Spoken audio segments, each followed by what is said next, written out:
모여서 예배를 드렸습니다. 그런데 어느 날부터 저녁 예배가 없어졌어요. 또 수요 예배가 없어졌어요. 뭐 주요 예배는 지금 많이 드립니다만 없어진 데도 있어요. 새벽 예배가 없어지고 오후 2시 예배로 드리더니 그나마 또 2시 예배도 못 드리기 싫으니까 점심도 먹지 않고 그냥 뺑소니 치는 그런 사람들도 많이 생겼습니다. 자, 우리가 예배를 드리는 데 있어서 아침 예배 드리고 저녁 예배 드리고 이렇게 두 번의 예배를 우리가 드리지만 최소한 주일날 이것은 뭐냐면 아침과 저녁이라는 것은 하루를 온전히 주님 앞에 드리라는 거예요. 오늘은 내 날이 아니고 주님의 날이라는 것입니다. 그래서 오늘을 거룩한 주일이라고 말씀하는 거 아니겠습니까? 그래서 오늘은 주일이기 때문에 내 날이 아니라 주님의 날이기 때문에 아침부터 저녁까지 우리가 시간을 최선을 다해서 우리가 드리는 것이거든요. 자, 우리가 저녁 예배를 안 드려요. 새벽 예배를 안 드려요. 지금 그러는 교회가 많은데 과연 그게 우리가 한번 두 가지로 생각해 볼 수 있는데, 자, 저녁 예배 드리지 말라고 목사님이 응답을 받았을까요? 아니면 어떤 권사님, 어떤 장로님이 기도를 많이 하니까 하나님께서 야, 저녁 예배 드리지 말라, 그렇게 과연 하나님께서 불이 떨어져서 응답으로 했을까요? 저는 절대 그렇다고 생각하지 않습니다. 이건 어디까지나 사람의 생각, 사람의 계획, 그리고 사람의 그 의도 속에서 형편과 사정 때문에 드리지 않았다고 저는 봅니다. 그러면 하나님께서 드리지 말라고 하지 않은 이상은 정했으면 드려야지. 제 생각은 그렇습니다. 이건 잘난 것도 아니고 못난 것도 아니고 잘난 척하는 것도 아니라 그렇게 원칙적으로 드렸으면 그래도 세상은 변해도 교회는 변하지 말아야 될 것이 아닌가 하는 그런 생각을 드리는 것이죠. 자, 두 가지가 있습니다. 목회자가 첫째, 저녁 예배를 드리지 맙시다. 새벽 예배를 드리지 맙시다. 가만히 그 성도들이, 첫째는 가만히 그 성도들이 특히 작은 교회에서는 먼 데서 차 타고 오고 또 어떨 때는 목사님이 개척교회는 직접 운행도 나가거든요. 그럼 먼 데까지 가요. 그러다 보니까 아침에 갔다 저녁 때 갔다 또 새벽에 갔다 이렇게 다니다 하루 3번을 운행하기가 보통 힘드니까 성도님이 뭐라고 그러냐면, 목사님 너무 힘드신데 우리 저녁 예배를 그렇게 드리지 말고 좀 땡겨서 점심 어차피 먹으니까 먹고 바로 예배 드리고 그러면 목사님도 좋고 저도 마음이 편할 것 같아요. 이렇게 말하니까 목사님이 그럼 그럴까? 하고 그러면 기도해 보겠습니다. 저는 그렇게 생각하지 않았어요. 한번 생각해 보겠습니다 하고 개인의 생각을 했으리라 믿어요. 그리고 나서 결론이 뭐냐? 그렇게 합시다. 그것까지는 좋다 이거예요. 그럼 작은 교회는 형편과 사정에 따라 그렇다 치더라도, 아니 큰 교회는 그러면 안 되지. 큰 교회는 부교육자도 있고 전도사도 있고 다 찬양사역자도 있는데 담임 목사님이 힘들면 부교육자가 예배 드려도 되잖아요.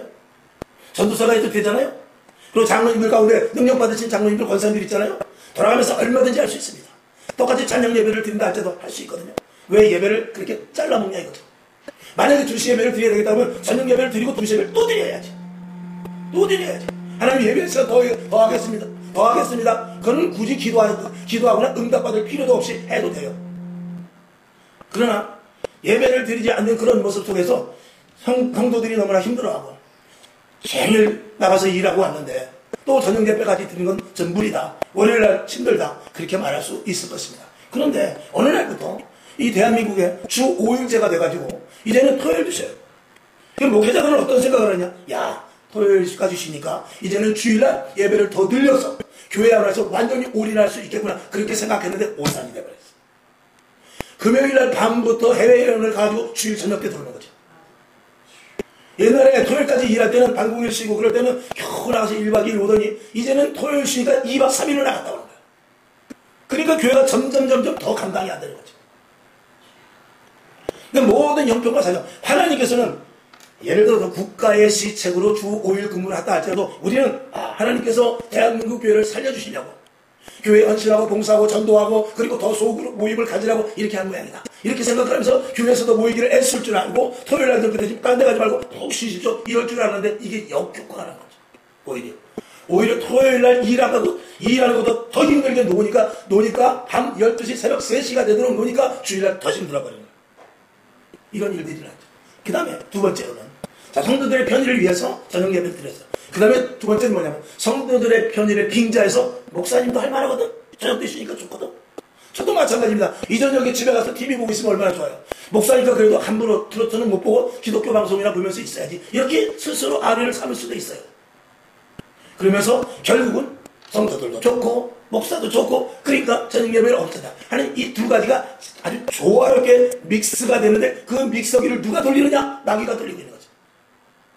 마귀가 믹서기를 기가 막히게 돌려가지고 형부 좋고 누이 좋고 매우 좋고 마당 쓸고 돈 주고 도랑치고 가재 잡고 이렇게 되는 일들이 있어서 교회가 이 저녁에 이 밤에 거의 90% 이상의 불이 다 꺼져버렸습니다. 거의 10% 20% 채 되지 않게 겨우 불나게 했습니다.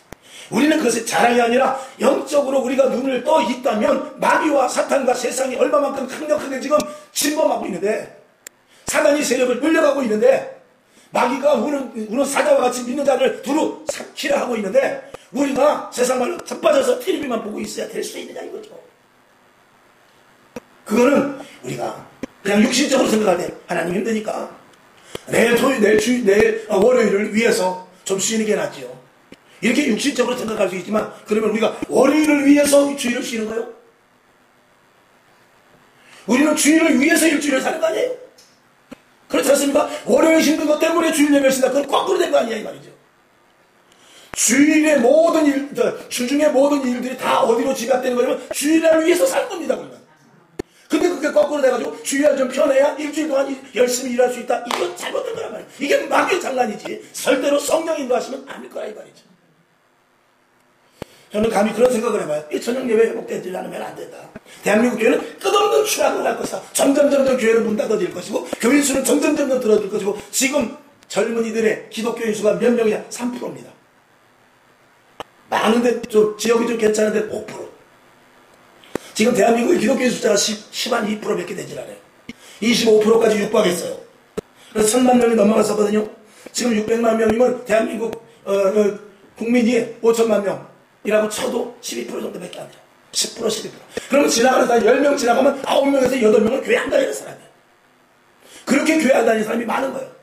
우리는 뭐 600만 명이면 많지 그럴 수도 있을지 모르지만 10명이 지나가는데 교회 안 다니는 사람이 8명이라니까요. 9명이라니까요.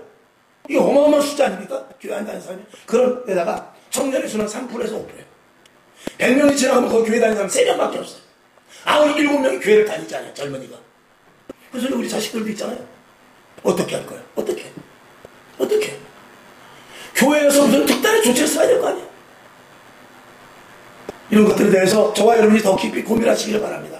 적어도 우리 교회는 크고 작고를 떠나서 그런 부분에 대해서 고민하고, 하나님 예배가 썩어지게 없어서 만약에 우리 교회 같은 영향력이 없는 교회는 저녁 예배를 드려도 큰 영향력이 없습니다. 우리 개인은 성령 충만할지 모르지만, 그러나 일주일에 5,000명씩 모이고 10,000명씩 모이는 교회가 저녁 예배를 드리는 것과 안 드리는 것은 천지 차이라 이 말이에요. 그렇지 않겠어요? 엄청난 숫자에 엄청난 영적인 파워가 들어갔다 나갔다 하는 거예요. 500명, 1,000명, 5,000명 그렇게 모이는데 주일날 5,000명 모였어. 근데 주일 저녁에 안 드려. 그랬을 때 그 영적인 파워가 꺾이는 거 아니겠습니까? 오늘도 여러분 이 밤에 나와서 예배드린 여러분 자부심을 가지시길 바랍니다. 당당하게 신앙생활을 할 수 있는 그런 믿음을 가지실 수 있길 바랍니다. 어떤 분은 그래요. 우리 저녁 예배 드린다고 그러면 어떤 분들은 아유 여태 무슨 저녁 예배를 드리냐고, 다 지금 저녁 예배 안 드리는 데가 없는데 그렇게 말하는 사람이 있는가 하면, 지금 저녁 예배 드려 야 대단하다 우리도 저녁 예배 드려야 되는데, 이렇게 말하는 사람은 두 종류가 있어요. 여러분 저녁 예배 드리면 하나님 앞에 자랑은 아닙니다. 그러나 우리가 사람 앞에 그래도 나름대로 자랑할 수 있기를 주님의 이름으로 부탁을 드립니다. 하나님은 예배를 안 드리는 게 잘못이지 드리는 우리가 사실 자랑거리는 아니에요. 왜? 이거 드리기로 하나님과 약속하고 작정한 거예요.